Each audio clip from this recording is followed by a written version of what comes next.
वो घना जंगल जहां सूरज की किरणें भी मुश्किल से झांक पाती थीं, उस दिन हमारी नियति का गवाह बनने वाला था। हम तीन दोस्त प्रिया, स्नेहा और नेहा शहरों की भागदौड़ से दूर प्रकृति की गोद में सुकून की तलाश में निकले थे।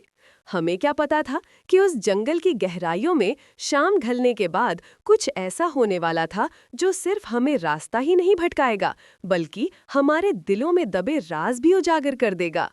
उस रात चांदनी में लिपटे सन्नाटे ने हमें सिर्फ डर नहीं दिया, बल्कि कुछ ऐसे राज खोले जिन्होंने हमारी दोस्ती और प्रेम को हमेशा के लिए बदल दिया। हमारे चैनल पर आपका स्वागत है। आज हम आपके लिए लेकर आए हैं एक ऐसी कहानी जो आपके दिल को छू जाएगी। इस कहानी का पूरा आनंद लेने के लिए कृपया हेडफोन का इस्तेमाल करें और हमारे चैनल को सब्सक्राइब करना ना भूलें। हम तीनों की दोस्ती दिल्ली यूनिवर्सिटी के गलियारों में पली बढ़ी थी।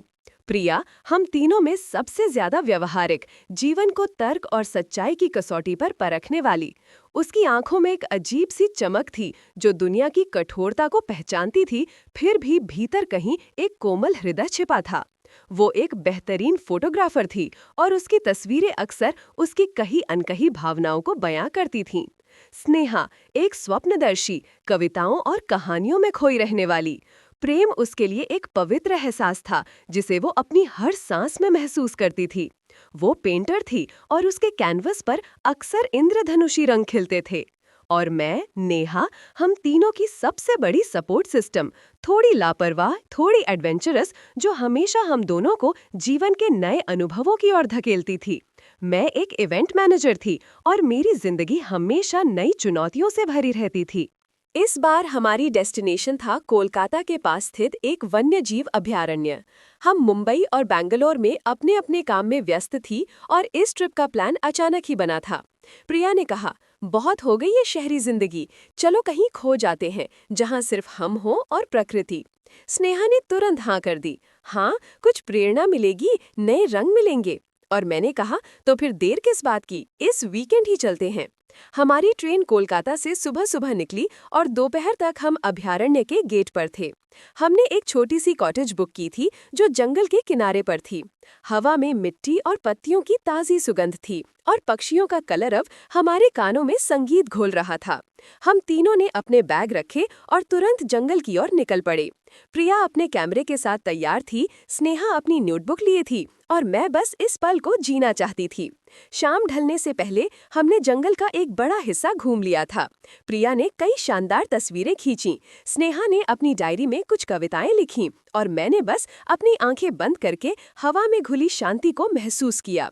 रास्ते में एक पुरानी झील के किनारे बैठे हुए स्नेहा ने अपने बॉयफ्रेंड अमित के बारे में बताना शुरू किया। अमित बैंगलोर में एक सॉफ्टवेयर इंजीनियर था और स्नेहा उससे बहुत प्यार करती थी। वो अक्सर उसके बारे में सपने जैसी बातें करती थी। नेहा, प्रिया, अमित बहुत अलग है, वो मुझे समझता है, मेरे सपनों को उड़ान देता है। प्रिया अक्सर मुस्कुरा देती थी। स्नेहा, तुम फिर से सपनों की दुनिया में खो गई। मैं बस सुनती रहती थी और मन ही मन दुआ करती थी कि स्नेहा का प्यार हमेशा ऐसा ही बना रहे। प्रिया की जिंदगी में भी एक लड़का था, राहुल। राहुल और प्रिया बचपन के दोस्त थे, पड़ोसी थे और हमेशा एक दूसरे के सुख दुख में साथ खड़े रहे थे। राहुल एक आर्किटेक्ट था और दिल्ली में ही रहता था। मैं जानती थी कि राहुल प्रिया से बहुत प्यार करता था, लेकिन प्रिया ने हमेशा इस बात को दोस्ती का नाम देकर टाला था। उसने एक बार किसी लड़के से धोखा खाया था और उसके बाद उसने प्यार पर भरोसा करना छोड़ दिया था। मैं कई बार प्रिया को समझाती थी, प्रिया, राहुल अलग है, तुम उसे मौका क्यों नहीं देती? वो बस मुस्कुरा देती थी। प्यार सिर्फ धोखा देता है नेहा, दोस्ती ही सच्ची होती है। रात को हमने कॉटेज में डिनर किया। लकड़ियों की आग जल रही थी और उसकी धीमी रोशनी में हम तीनों पुरानी यादें ताज़ा कर रहे थे। प्रिया ने अपनी तस्वीरों में से कुछ दिखाई, स्नेहा ने अपनी कविता सुनाई और मैंने हम तीनों की शरारतों के किस्से सुनाए।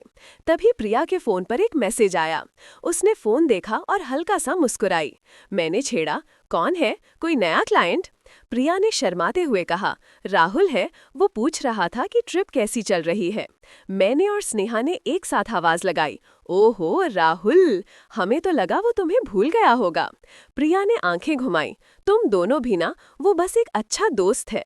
लेकिन उसकी आंखों में एक चमक थी जिसे मैं पहचानती थी। अगले दिन सुबह हमने जंगल के और गहरे हिस्से में जाने का फैसला किया। हमने एक स्थानीय गाइड से बात की थी, लेकिन वो आज नहीं आ पाया।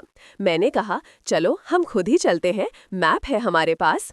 प्रिया पहले हिचकिचाई, जंगल में खोने का रिस्क क्यों लेना? लेकिन स्नेहा ने कहा, अरे थोड़ा एडवेंचर भी तो होना चाहिए। मैंने भी उसका साथ दिया। हाँ प्रिया, क्या पता कोई नई तस्वीर मिल जाए जिसे कोई और न देख पाया हो। प्रिया मान गई और हम तीनों निकल पड़े। हमने एक कच्चा रास्ता पकड़ा जो एक प्राचीन मंदिर की ओर जाता था, जिसके बारे में हमने सुना था कि वो जंगल के बीचों बीच स्थित है। रास्ता बहुत खूबसूरत था, हरियाली से भरा और पेड़ों की डालियों से छनकर आती धूप मन को मोह रही थी। प्रिया अपने कैमरे में व्यस्त थी, स्नेहा अपनी डायरी में कुछ लिख रही थी और मैं बस इस पल को अपने दिल में कैद कर रही थी। हम इतना आगे बढ़ गए कि हमें समय का पता ही नहीं चला। जब हमने ऊपर देखा तो सूरज धीरे धीरे ढल रहा था। लगता है हमें वापस लौटना चाहिए, प्रिया ने कहा। उसकी आवाज में थोड़ी चिंता थी। हाँ, ये रास्ता थोड़ा अलग लग रहा है, मैंने कहा मैप चेक करते हुए। फोन में सिग्नल भी नहीं आ रहा था। स्नेहा बोली, अरे इतनी जल्दी हार मान ली, अभी तो और मजा आएगा। लेकिन जैसे जैसे अंधेरा गहराने लगा, हमारा मजा चिंता में बदल गया। रास्ते धुंधले हो गए और पेड़ों की छायाएं डरावनी लगने लगीं। हमने कई बार कोशिश की, लेकिन हमें वापस लौटने का रास्ता नहीं मिल रहा था। हमारे फोन में सिग्नल नहीं थे और टॉर्च की रोशनी भी कम होती जा रही थी। हम खो गए हैं, प्रिया की आवाज में डर साफ झलक रहा था। स्नेहा भी चुप हो गई थी, उसकी आंखों में अब चमक की जगह चिंता थी। शांत हो जाओ, हम रास्ता ढूंढ लेंगे, मैंने कहा। हालांकि मेरे दिल की धड़कनें भी तेज हो रही थीं। रात पूरी तरह से छा चुकी थी। जंगल में सन्नाटा था, जिसे कभी कभी दूर से आती किसी जानवर की आवाज तोड़ती थी। हमने एक बड़े पेड़ के नीचे बैठना बेहतर समझा। हम तीनों एक दूसरे से चिपक कर बैठ गए।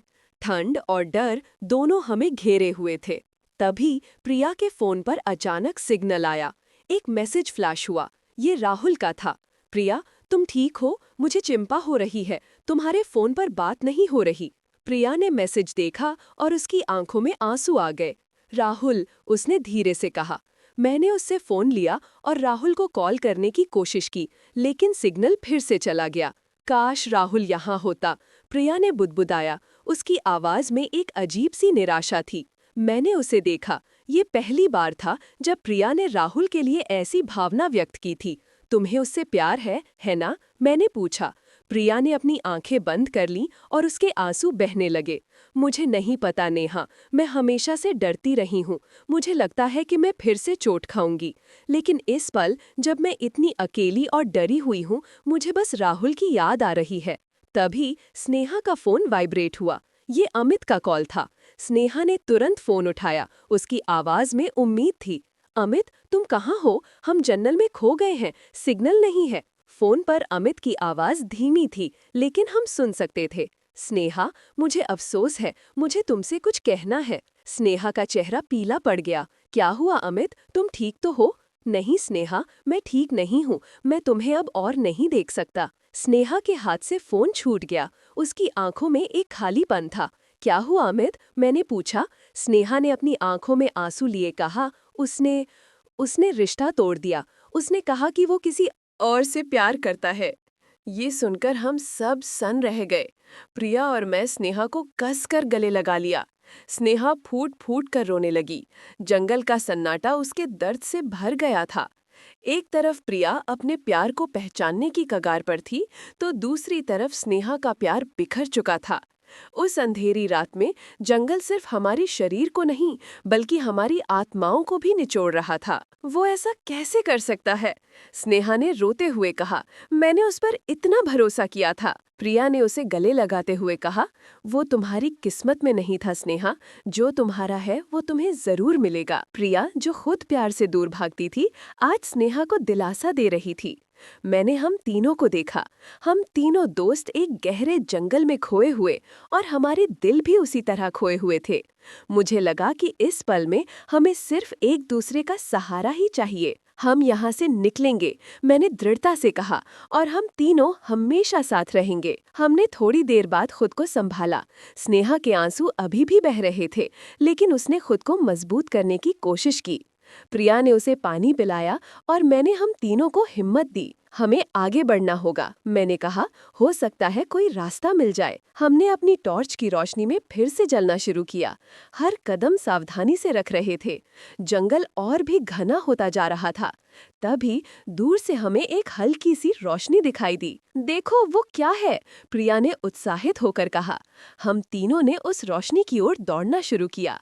वो एक छोटी सी झोपड़ी थी जहाँ एक बूढ़ा आदमी बैठा आग जला रहा था। वो एक वनकर्मी था जो जंगल में जानवरों की निगरानी करता था। उसने हमें देखा और हैरान रह गया। हमने उसे अपनी कहानी सुनाई। उसने हमें चाय पिलाई और हमें बताया कि हम बहुत दूर भटक गए थे।